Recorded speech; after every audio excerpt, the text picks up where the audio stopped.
Well, hello there, my lovely Frosty fam. It's me, Karen Frost at Nail Decadence, and I have a lovely little video for you, which I hope you will enjoy. And let's get straight into it. At the moment, you'll see I'm using my wonderful nail, well, they're not nailed, actually not nail cutters. They are wire cutters, but they are awesome for removing crystals. So if you don't have them, go raid your husband or your other halves or your boyfriends or whoever has tools in your house. Go raid their toolbox, see if they've got any wire cutters, because those are awesome for getting crystals off. If you don't have that available in your house, get some.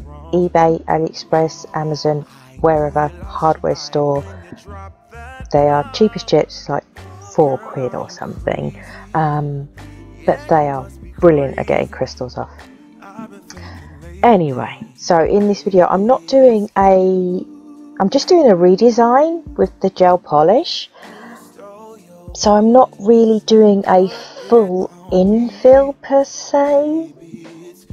You'll see as the video goes on. I'll explain it as we go along. So as you can see, I am removing the gel polish because I'm going to be using a different one for the design you've seen in the thumbnail. So I'm not trying to remove the acrylic, I'm just aiming for the gel polish. You'll see I'm not filing an awful lot. Once the gel polish is off, that's it, you know, no need to go any further.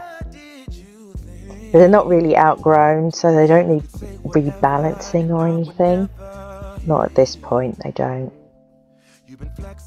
Brilliant little e-file bit that I'm using, which, as you can see, carves through the gel polish really nicely, but it's not really digging into the acrylic itself, so pretty cool little bit. Dust that off so I can see what I'm doing.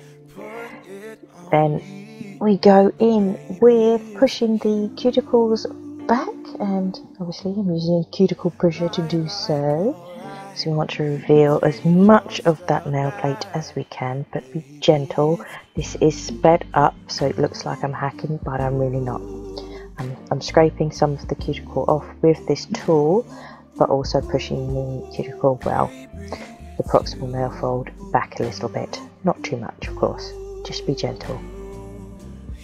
And now I will use my hand file to bring my shape nice and sharp again.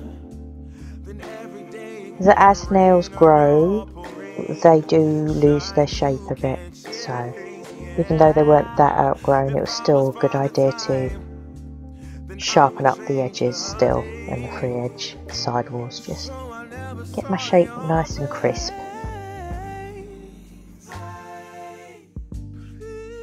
Again, this is sped up, so I don't move as fast as this. I wish I did. I say that all the time, but it's true.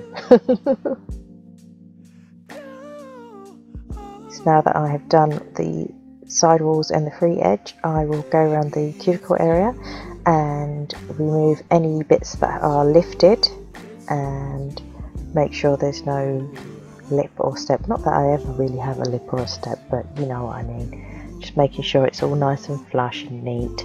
And I'll smooth over the rest of the surface, because when you e-file, your e-file bit will leave sort of lines down the nail, so you want to just use your hand file and just sort of buff those out, if you get what I mean. So it's a nice, again, a nice smooth surface, because I'm not going to be filing them again after this. This is it. This is all the filing I'm going to do. So get a nice smooth surface ready for the fun.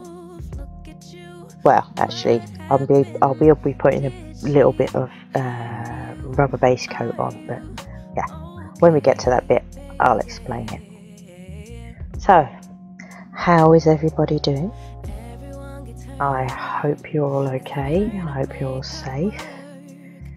we all know what's going on in the world, and yeah, it's a crazy old time we're living in. This is, I think I've said this before in another video, we're in history right now. You know, this is going to be written in the history books, what's going on in the world. Crazy. So we'll have some stories to tell our grandkids, great-grandkids, or if we don't have any kids, you know, family members and friends. Oh, we'll have some good old stories if we live to a nice ripe old age. Oh, crazy. Anyway, I've moved on with my e-file. I was just using the cuticle bit to make sure there were no bits of cuticle or dead skin on my nail plate. So cleaned that off with some rubbing alcohol, and I'm using the rubber base coat from SBD London. So at first I just apply a nice thin layer across the entire surface of the nail, and then you'll see I'll go back into the bottle, take a little bit more, and I will sort of bounce a little bead of it right by the cuticle area, and that sort of fills it in. So it's not a proper infill, but it fills in the gap, so it does cover the natural nail. I hope I'm making sense. You know what I mean. Well, you can see I put it on, but I'm sort of bouncing by the cuticle area, and then I've got that little bead. You see that little dollop? Put that by the cuticle area and sort of bounce it in, and that it's like a little bit of an infill. And I just flash cure that for 10 seconds, because obviously that's more than just a thin layer, so it would run. It's not a builder in a bottle or anything, it's just the rubber base coat. So yeah, I flash cure it each finger before I go into the next one, as you will see. Only needs 10 seconds just to keep it in place, stop it from running into the cuticle area, because like I said, I'm not doing any more filing after this, after that filing that you saw. No more filing. This is just, for me, a relatively quick way to not do a full infill, but infill it. Oh, I hope you are understanding what I mean. It's an infill, but it's not an infill. Yeah, whatever, Karen. I'm a muppet. Right, oh, okay, we're on to the next bit. I'm applying the colour gel polishes now.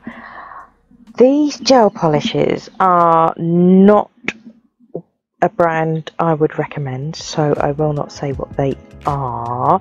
I will say they are just cheap ones that I got from eBay when I first started doing my own nails and using gel polish. I got these, so this is not something I would want to use on a client, but I'm happy to use it on myself. Yeah, but these ones, they're not pure gel, they're partly nail varnish, and it makes it a bit awkward to apply.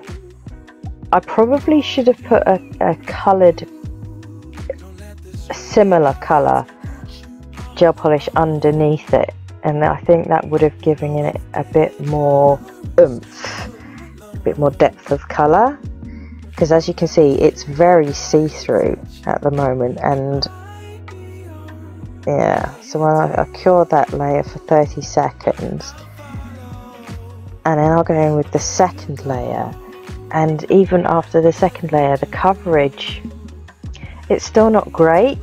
It's looking a bit patchy and still translucent, so I was really disappointed. Like I said, maybe it would have looked better had I put a similar colour down first before I applied this holographic gel polish. Possibly. But yeah, I just ploughed along as I do. I poodle along and get on with it. So I've got that layer on of the orange, and then I will do this bluey purpley. Yeah, it looks more blue in the bottle and on the brush, then when you put it on your nail it sort of goes more purple. Can you see the difference between the one that I've just applied and the one that's been in the lamp? It goes from like a blue to a purple, which is strange because I actually wanted it to be blue, but I noticed it was turning purple once I cured it, which was strange. So it ended up being an orange and purple set rather than an orange and blue set. I mean, it still looked pretty, but it just yeah, it threw me for a loop there a little bit. I wasn't expecting that the colour would change that way. So using a clean up brush and a bit of acetone, just clean up any messes that I've made around the side walls because we don't want to cure that on there. So now we're in to the third and final layer because I was not going to add any more. I was like, I'm done, I've had enough of this now. Had enough. Just give me the colour payoff I want. So as this is the last layer, I will now cap my free edge and my side walls. If I was to cap every layer, it would end up making my shape distorted. Yeah, I'd lose the sharpness of the shape of my nails. So that's why I only cap with the colour on the free edge and underneath the sidewalls on that very last coat of colour.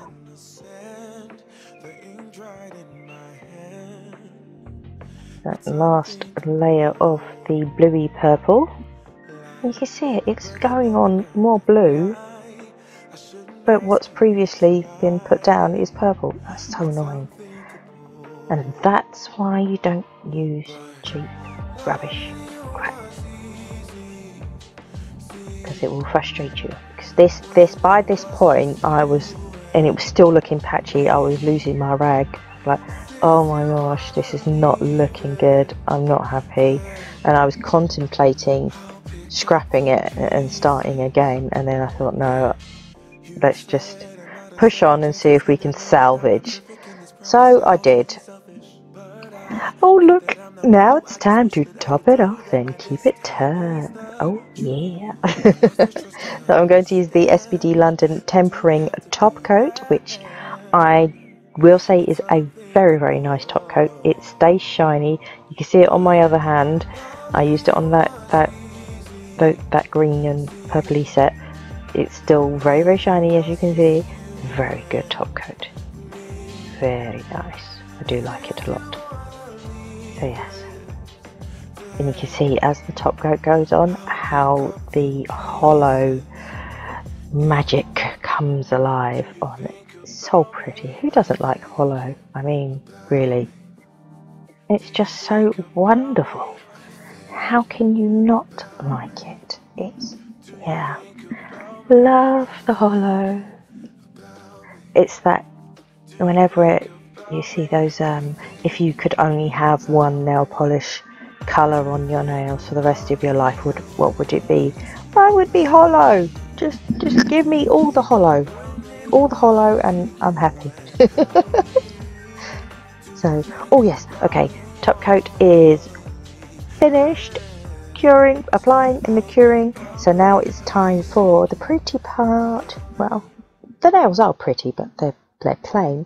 So I'm going to add some little 3D acrylic flowers. Just very simple, very, very simple pattern. Nothing intricate about this.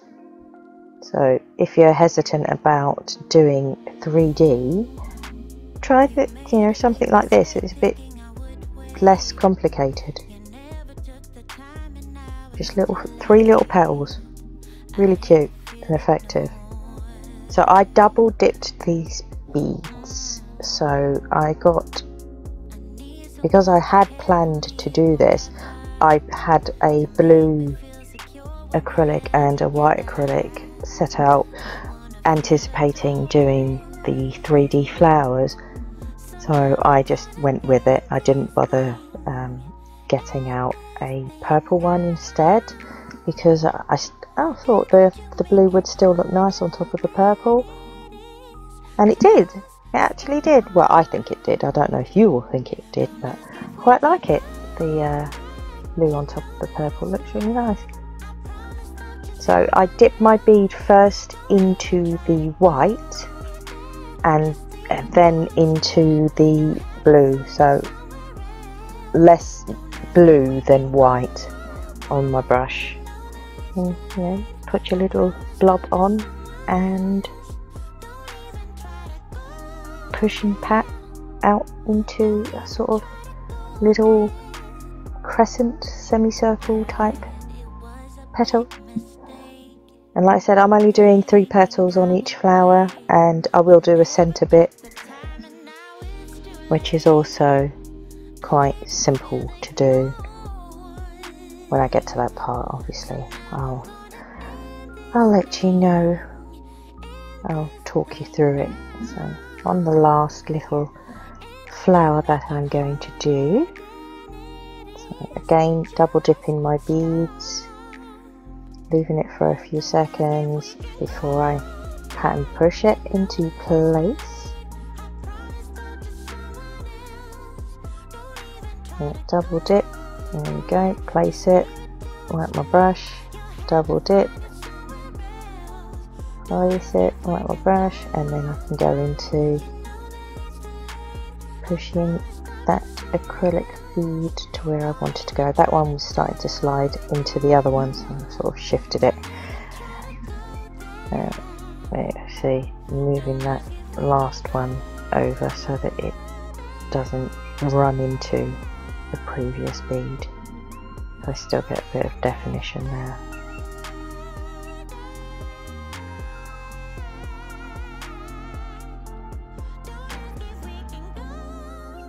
Okay, I'm double dipping my beads, and this time I'm taking up really tiny beads, and this is for the center of my flowers.